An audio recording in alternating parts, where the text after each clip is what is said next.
बात कशीदा है, इसका जिम्मेवार कौन है उसकी बात रखनी पड़ेगी। और जो हुआ गलत हुआ, हिंदुस्तान की डेमोक्रेसी का कत्ल है, हिंदुस्तान के आइन का कत्ल है। एक चुना हुआ नुमाइंदा जिसको लोगों ने चुना है, अगर उसको हटाना है तो लोग ही हटाएंगे। लेकिन एक डीसी कहेगा कि उसको पीएसए, वो डीसी जिसके खिलाफ उसकी शिकायत थी उसी डीसी ने वहाँ उसको पीएसए लगा दिया।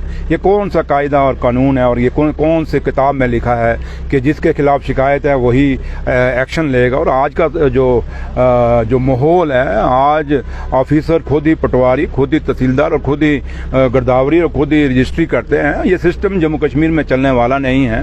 एलजी साहब के पास पुलिस है, ये आईपीएस आईएएस कैडर एलजी साहब के पास है। और मैं एलजी साहब से रिक्वेस्ट करूंगा कि आप हिंदुस्तान की डेमोक्रेसी को अगर मजबूत करना चाहते हैं, इस तिरंगे को मजबूत करना चाहते हैं, तो फिर इन इंस्टीट्यूशन को मत बिगाड़िए। ये एक एमएलए की बात नहीं, हम नहीं कहते महराज ने कोई जो लैंग्वेज इस्तेमाल की वो ठीक थी।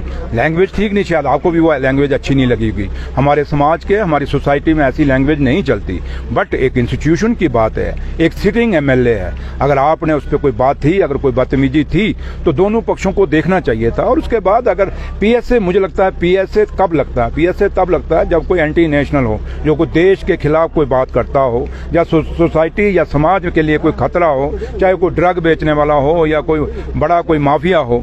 उन लोगों को आप पकड़ नहीं रहे, वो लोग ड्रग वाले आपसे पकड़े नहीं जा रहे। हमारी नस्लों की नस्लें आई ड्रगिस्ट कर दी, हमारे बच्चे खत्म कर दिए, वो आपसे पकड़े नहीं जा रहे, उन पे आपसे पीएसए नहीं लगाया जा रहा। लेकिन एक सिटिंग एमएलए के ऊपर जब आप एक पीएसए लगा रहे हैं, ये सवाल एलजी साहब आप पे खड़ा हो रहा है और आपको जवाब देना होगा। और अभी भी वक्त ज़्यादा लेट नहीं हुआ, मैं आपसे यही रिक्वेस्ट करूंगा कि इस पीएसए को रिवोक करिए और एमएलए को जो है, ऑनरेबल एमएलए जो है उसको बाहर निकलिए, क्योंकि इंस्टीट्यूशन पे आपने अटैक किया है। ये एक एमएलए की बात नहीं, एक इलेक्टेड रिप्रेजेंटेटिव की बात है। और ये लाखों कुर्बानियां दे के इस देश की आज़ादी ली गई है, इस डेमोक्रेसी को लिया गया है, इस आइन को बनाया गया है बाबा साहब भीमराव अम्बेडकर ने।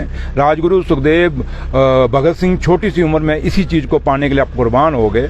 और आज आपने एक मजाक में एक पीएसए लगा दिया। ये तो एक सोसाइटी, इसका मतलब कल आम जैसे पत्रकार लोग हैं, आप लोग भी ऑफिसरों को जाके जब सवाल पूछते हैं, कल आप लोगों के ऊपर भी होगा। अगर आप थोड़ा सा कुछ बोलेंगे आपको भी, आपके ऊपर भी पीएसए लग सकता है। समाज का कोई आम आदमी होगा, अगर वो भी जाके बहुत बात रखेगा, कोई सरपंच होगा, कोई पंच होगा, कोई डीडीसी होगा, कोई बीडीसी होगा, अगर वो जाएगा डीसी के आगे, अगर डीसी के साथ उसका टकराव हो जाएगा तो दूसरे दिन डीसी क्या उसके ऊपर, या वो कोई जो एडीसी होगा या एसडीएम होगा जो होगा, क्या वो उस पर पीएसए लगा देगा? ये तो मजाक है हिंदुस्तान के आइन का और हिंदुस्तान के कानून का और हिंदुस्तान की डेमोक्रेसी का। इसलिए मैं इसको स्ट्रांगली कंडेम्ड करता हूं और उम्मीद करते हैं कि इस पे फैसला लिया जाएगा और इसको एलजी साहब रिवोक करेंगे इस फैसले को, ताकि जो माहौल एक बिगड़ा है, ये माहौल नहीं बिगड़ना चाहिए।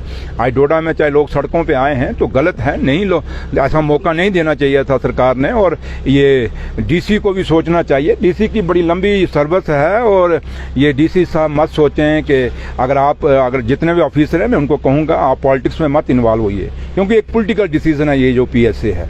और डीसीज ने बड़ी लंबी नौकरी करनी, और खास के हरविंदर सिंह की अभी बड़ी लंबी नौकरी है। ऐसे अगर छोटी छोटी लड़ाइयों में अगर पड़ेंगे ये लोग, तो ये नौजवान हैं, कल बड़ी लंबी नौकरी करनी है। वक्त बदलते टाइम नहीं होता, आज सुई उस साइड है, कल यही सुई दूसरी साइड जब जाएगी तो मुश्किल हो जाती है उसमें नौकरियां करने। हमने ये माजी में देखा है और आप लोगों ने भी देखा है, जब सरकारें बदलती हैं तो चमचागिरी फिर चमचागिरी भी बदलती है। तो इसलिए उतनी चमचागिरी करो जितनी कल निभा सको। तो मैं बीजेपी के जो एमएलए हैं, जो लीडर जम्मू कश्मीर में, मैं उनको भी कहूंगा कि अगर बदतमीजी की आप बात करते हैं तो मैं आपसे पूछना चाहता हूं, शाम को जो, और आप पत्रकार लोग भी जो हैं,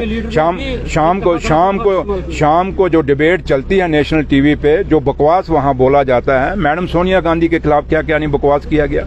आपने जब एक बीजेपी का सीनियर लीड स्पोक्समैन जो है वो नेशनल टीवी पे कांग्रेस के स्पोक्समैन को उसकी मां के ऊपर कितनी बकवासनामा उसने किया, मैं कहना नहीं चाहूंगा, मेरा मुंह इजाजत नहीं देता, हमारा समाज इजाजत नहीं देता कि उनके ऊपर पे पीएसए क्यों नहीं लगा। अगर पीएसए लगाना है तो कैसे लगा?